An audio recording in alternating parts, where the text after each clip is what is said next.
Hello, in this video I will show you how to enable Google Assistant to work on lock screen on Motorola Edge 50 Ultra.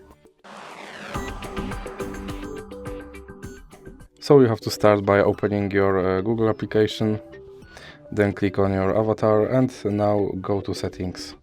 Then click on Google Assistant and click on Hey Google and voice match.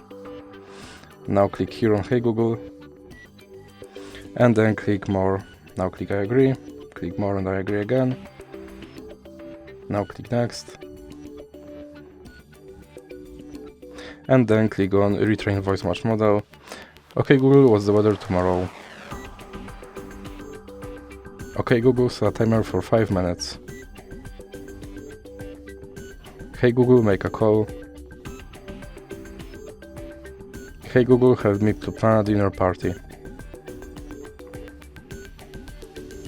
Now click next, then click back and click on lock screen, then click assignment and make sure that this first option stays on. And now let's check if my Google Assistant will work on lock screen.